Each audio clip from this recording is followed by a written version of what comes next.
तुला आहे तुझ्या ती दादा मग दादाजी महाराज दरबारामध्ये नर्मदा मैयाच्या आणि या मैयाला प्राप्त झाल्यानंतर नर्मदा मैया वाहत आहे. उत्तर तट दक्षिण तट अशी तिला 2 तट आहे. प्रत्येक तीर्थावर त्या ठिकाणी महात्म्य आहे. त्या चरित्र प्रथम दिवसाच्या कथेमध्ये सांगितलं आहे की नर्मदा मैयाची परिक्रमा केली जाते. नर्मदा मैयाची परिक्रमा आहे. भक्त लोक नर्मदा मैयाची परिक्रमा करतात. कोणत्याही एका तटाला निघतात, शेवटी सागरापर्यंत जातात आणि पुन्हा सागरापासून पुन्हा वेळाला घालून पुन्हा निघतात आणि शेवटी नर्मदा परिक्रमा झाल्यानंतर ओंकारेश्वरला जल चढवतात. ओंकारेश्वरला नर्मदा मैयाचं खूप मोठं पात्र आहे आणि त्या ठिकाणी नर्मदा मैया खडखड वाहत आहे. ते ओंकार तीर्थ आहे. बोले ओंकारेश्वर महादेव की जय, श्री नर्मदेश्वर महादेव की जय अशी नर्मदा मैयाची परिक्रमा केली जाते. परिक्रमेचं वर्णन आहे. अशा प्रकारे नर्मदा मैयाचं वर्णन या प्रथम दिवसाच्या कथेमध्ये सांगितलेलं होतं. अशी नर्मदा मैया आहे. नर्मदा मैया कोण आहे? नर्मदा जी मदाला, जो मद आहे त्या मदाला मारून टाकणारी आहे. मदापासून मदाचा निवृत्त करणारी नर्मदा मैया आहे. कित्येक देवी देवता नर्मदा मैयाच्या ठिकाणी आहे.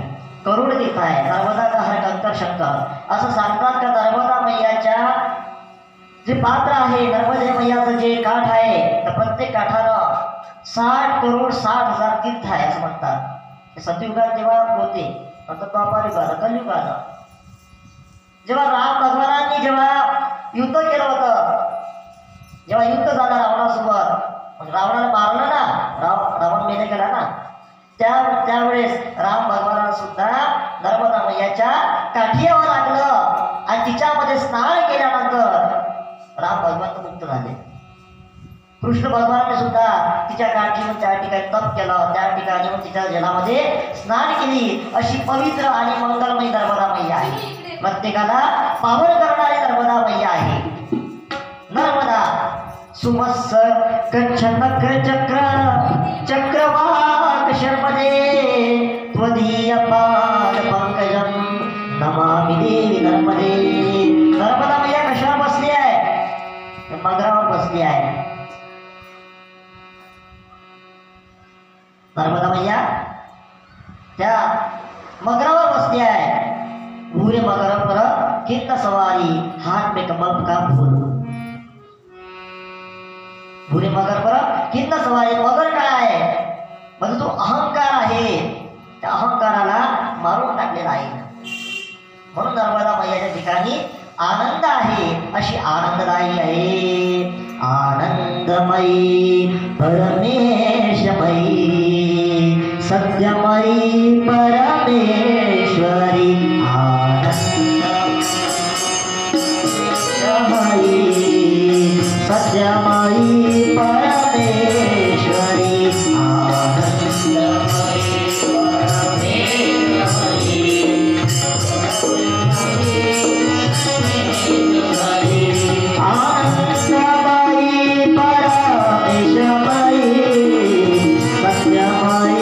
परमेश्वरी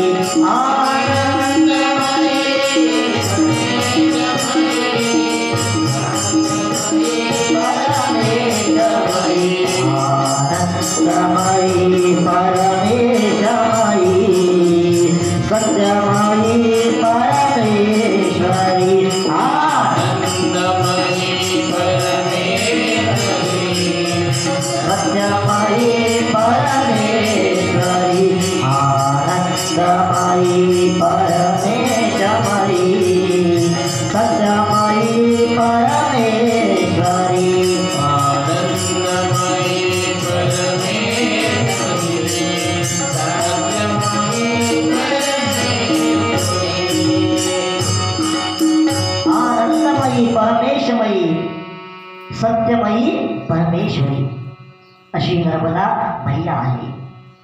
नर्मदा मैयाची 15 नाव आहे. रेवा, जटाशंकरी अशी 15 नावाचं वर्णन नर्मदा महापुराणामध्ये आहे.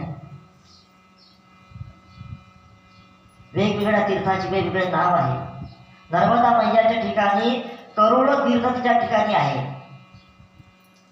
तुम्ही जर वेगवेगळ्या ठिकाणी तीर्थस्नान केले तेव्हा तुम्हाला वेगवेगळ्या तीर्थांचं पुण्य प्राप्त होतं. पण नर्मदा मैया अशी आहे का तिच्या ठिकाणी करुणेश्वर महादेव तीर्थ आहे. त्या ठिकाणी करोड देवी देवता आले होते. देवी देवता सर्व देवी देवता त्या ठिकाणी आले. त्या ठिकाणी तटावर आहे नर्मदा मैयाच्या. प्रत्येकाने त्या ठिकाणी तपश्चर्या केली आणि प्रत्येकाला त्या ठिकाणी जे जे पाहिजे ते त्याला त्या ठिकाणी प्राप्त झालं. देव जरी आहे ना पण देवाला आनंद पाहिजे आणि त्या देवाला सुद्धा शांती त्या ठिकाणी प्राप्त झाली. बिना दादा दर्शन के शांती नहीं है और कोई ज्ञान चर्चा सुहाती नहीं है. बिना दादा दर्शन की शांती नाही आहे. तसंच हे देवी देवता जे आहे प्रत्येकाला ज्याला जे पाहिजे ते प्राप्त करण्यासाठी तो नर्मदा मैयाच्या ठिकाणी गेला आणि त्याला ते सगळं प्राप्त झालं. अशी परमेशमयी, सत्यमयी, आनंदमयी, आनंद देणारी नर्मदा मैया आहे. आनंद गंधी, आनंदाची प्राप्ती करून देणारी आहे. केशवानंद, आनंदी आनंद आहे. आनंदाची प्राप्ती करून देणारं हे नर्मदा मैयाचं चरित्र आहे. तसंच काल आपण महात्म्यात पाहिलं हे जे चरित्र आहे तेरे दिल में क्या है और मेरे दिल में क्या है ये बतलाने वाली मेरे दादाजी की कथा. हे नाम आहे दादाजी महाराजांचं नाम आणि या नामाच्या महिन्यानं आपल्याला करून जायचं आहे. या ठिकाणी जी कथा सुरू आहे ही दादाजी महाराजांची लीला चरित्र कथा आहे. त्यांनी ज्या ज्या लीला केल्या त्या लीला आपण या ठिकाणी पाहणार आहोत. नामाचं महत्व सांगितलं हा कलियुग नामाच्या आधारावर चाललेला आहे. भजलो दादाजी का नाम, भजलो हरिहरजी का नाम. या नामाचा जयघोष प्रत्येकानं केला पाहिजे. म्हणून नेहमी या ठिकाणी प्रत्येक साधू संतांना येऊन या ठिकाणी ज्ञान देण्याचा प्रयत्न केला. आता पुढे आपण साईगडाचं वर्णन पाहणारच आहोत. एक संत या ठिकाणी आले. एक संतांनी या ठिकाणी भारताच्या भूमीवर अनेक संत आहेत. प्रत्येकाने येऊन त्या ठिकाणी आपलं प्रेम, भक्ती आणि विश्वास, सेवा, समर्पण, प्रेम प्रत्येकाला शिकवलं. कबीरदासजी म्हणतात बूंद मत रहो सागर बन जाओ. बूंद मत रहो सागर बन जाओ. आपल्याला थेंब राहायचं आहे, सागर बनायचं आहे. जसं थेंब ते पाणी साचते शेवटी ते समुद्रात जाते तसंच